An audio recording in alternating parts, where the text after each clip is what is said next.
My name is Loide Jorge, and I am a child of the diaspora. My mother is from Mozambique, which is located in the southeast part of the continent of Africa, and my father is from Guinea-Bissau, which is West Africa.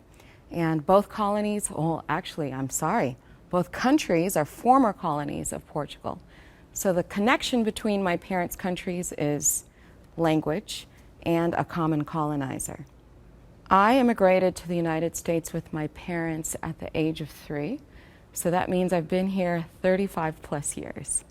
So being a member of the African diaspora has always been a unique experience for me because I was always a part of a minority within a minority. So not only was I Black in America, but I was also African in America. And my parents happen to come from countries that don't have large groups of immigrants that migrate to the United States. So even within the African diaspora, I was a minority within a minority within a minority. And that created a space where I had to always find ways to connect with the people around me. So sometimes it was the Southern Africans, or it would be the Africans that spoke Portuguese. I was born in France, so my parents had a lot of French African friends and or French-speaking friends. So there was a connection to the French or the Francophone diaspora. And then there was the community that we grew up in, which was a Seventh-day Adventist community. And so if nothing else was connecting me to the people around me, it would be the religious or the spiritual connection. And so I think one of the things that being a child of the diaspora has really taught me is to connect with people no matter what they look like, no matter where they're from, or better yet, to find ways to connect with them. Like most immigrant parents, my folks had visions of me becoming a doctor. That's kind of the threshold or the be-all, end-all, be-all. And so that actually was the trajectory I was on through undergrad. Oddly enough, that was never a forte of mine. And it was something that I was always trying to squeeze into a box to do. And when I moved to the district, I was actually working as a medical technologist. And I started working at Washington Adventist Hospital. Then I went on to Greater Southeast Community Hospital across the river. And then I ended up at the Children's Hospital. And my job was to look through the scopes, microscopes to be exact, and study your blood. Or if you peed into a cup, I was the one that was running tests. And I realized, okay, this is great. This is meaningful, this is impactful, but this is not me. And on top of that, one thing that was always a strength of mine, as I said earlier, was connecting with folks. And I wanted to find a vocation where I could actually connect with people one-on-one, not their bodily fluids. And so I went back to what I always knew I wanted to do, which was law. But how I was going to actually practice law kind of evolved while I was in law school. Initially, I had visions of being an international attorney.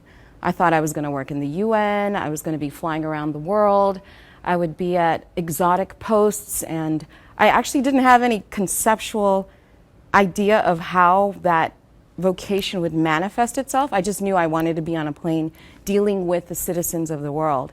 And then when I started law school, I was in the evening program. I went to American University here in the district, and I was in the evening program but working in the day at the hospital. At that time, I was at Children's Hospital. And the only job that I could get that would work with my schedule and give me random days during the week, the only law job, I should say, was an immigration law office. And it actually was not something that I was thinking about doing. But when I started it, I loved it. I remember my very first case was an asylum case with a woman from Central Africa. And by the tail end of that process, myself, the asylum officer, and the young lady that was the applicant were all in tears. And I knew at the close of that interview with the asylum officer, this is exactly what I need to be doing. Helping my people, and when I say my people, it's not necessarily just the African diaspora, but it was a way for me to connect with my country or my continent of origin, and at the same time be a very visible and tangible presence in the community that I'm living in here and now.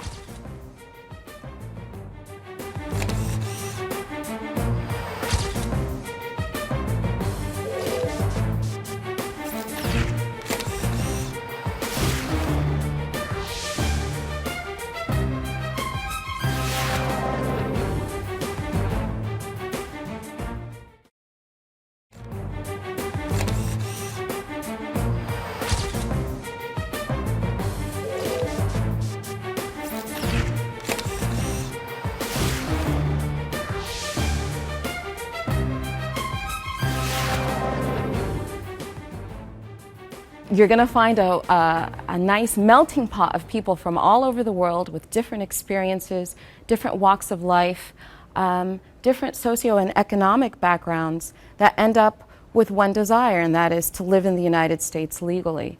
And so I deal with people ranging from the poor and destitute that are fleeing conflict in their countries of origin, to people who want to come to the United States for a better education, folks who are athletes and want to train in the United States, entertainers who want to expand their artistic breadth and knowledge here in the United States, to people who fall in love with a U.S. citizen and want to come here and be together with their loved ones, to family members who migrated either recently or years ago who want to bring their family members to the United States.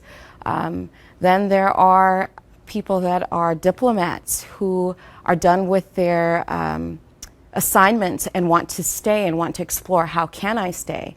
Or folks that come here for school and now they're done with school and they want to explore staying and working and living in the country that they've come to adopt as their own.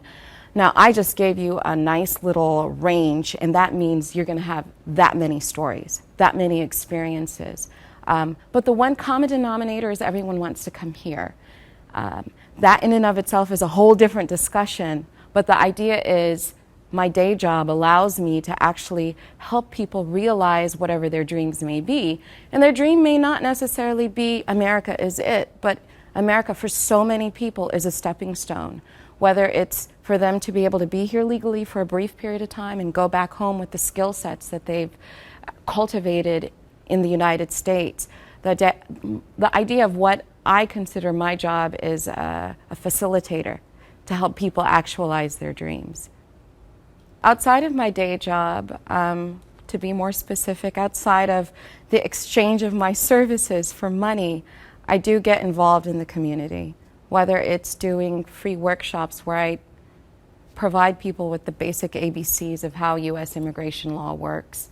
It's complex. Some have likened it to being just as complex, if not more complex, than the tax law system. That means at any given moment, your application with USCIS, which is the United States Citizen and Immigration Services, can go very smoothly or very haywire. So it behooves those of us who actually care about the community to actually roll up our sleeves when we're off the clock and actually share with the community different ways to make sure that they protect their interests, more specifically their immigration legal interests. Not only that, I deal with victims of abuse and or victims of crimes. There are special visas for people that are victimized, whether they are victimized by a loved one and or, like I said, a victim of a crime. There are specific crimes if you've been a victim of that crime and or if you have assisted the police in prosecuting these individuals. There are paths for you. And so I'm a part of an organization that actually goes into the community and informs and educates the immigrant populations about this information. And that's particularly important because a lot of people, especially if they're not here legally, will not seek this information out because they're afraid. And if you're victimized, you're already afraid because you may not be here legally, but then on top of that, there's an abuser involved. And so those of us who actually know how the system works make it an effort to go outside of our 9 to 5 to actually educate our communities. And within the immigrant community, probably the most neglected is the African diaspora, whether you're from the African continent or from the Caribbean. And so those of us who are diasporan ourselves have a special calling or a special niche that we have to fill. And I'm very happy to be a part of that effort. Aside from what I do in the daytime, I also connect with my roots artistically. I am a vocalist, and I like to gear my vocal energy into connecting the music heritage that I learned here in the United States, namely jazz, and the musical inspiration from back home. And back home for me varies whether it's from Mozambique or Guinea-Bissau, or outside of that, the Lusophone or the Portuguese-speaking African musical experience. So aside from what I'm doing from my 9 to 5, in my 9 to 5, excuse me, another outlet for me to connect with and give back is musically.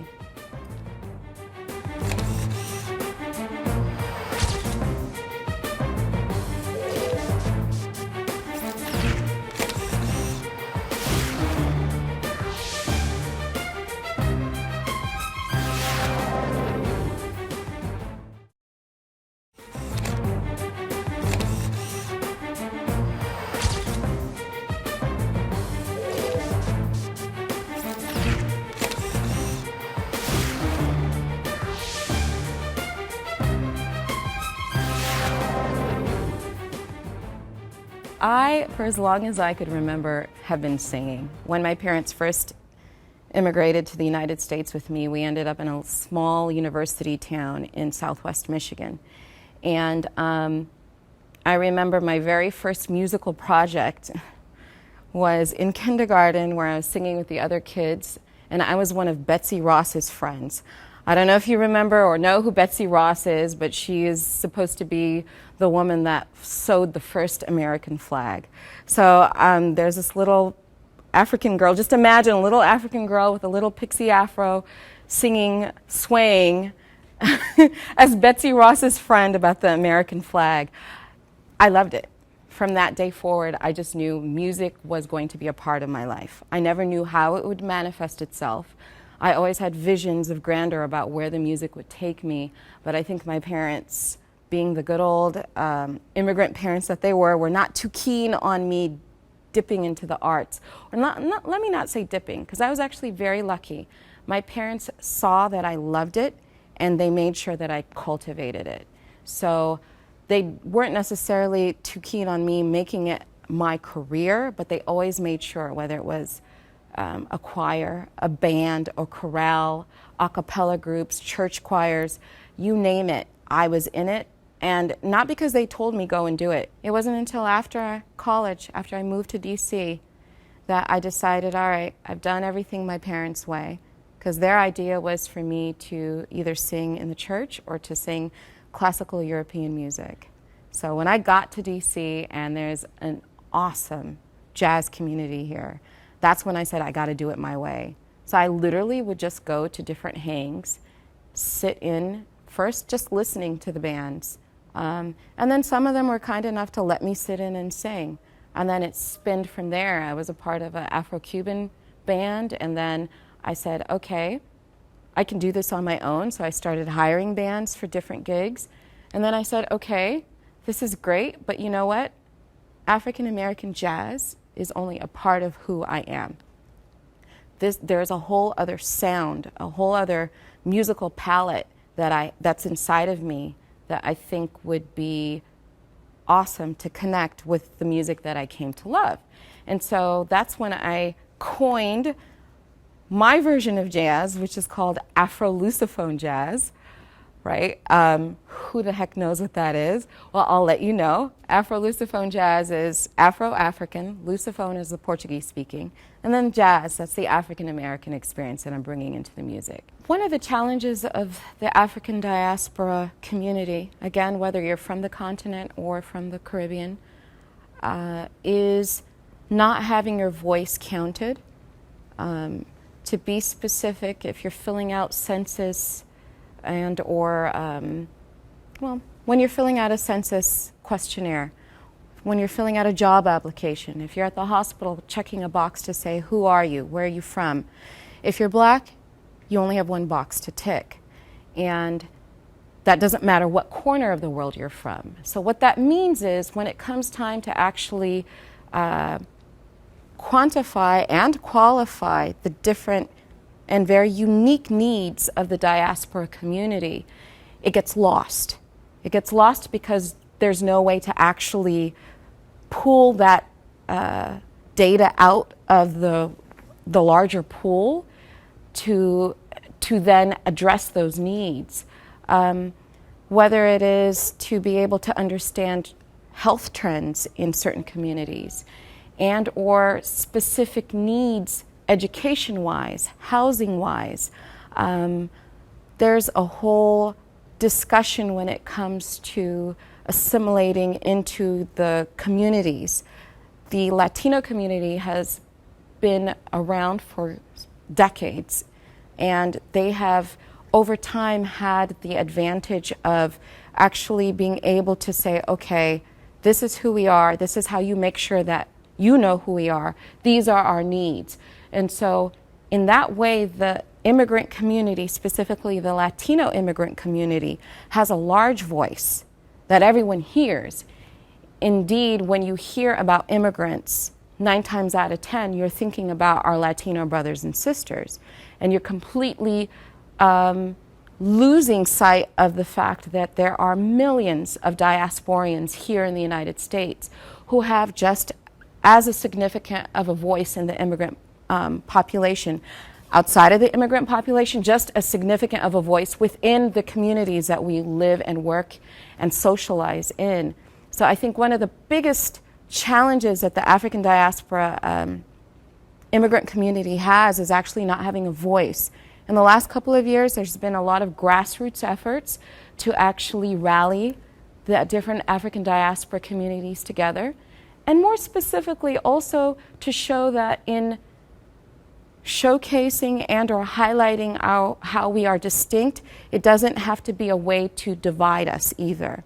A lot of times there's a lot of discord between the African diaspora and the African immigrant and the African American population, a lot of times because there is this idea that our interests have to be in one way or another antagonistic, and or if you are supporting the diaspora community in one way or another, you're taking away from the African American community.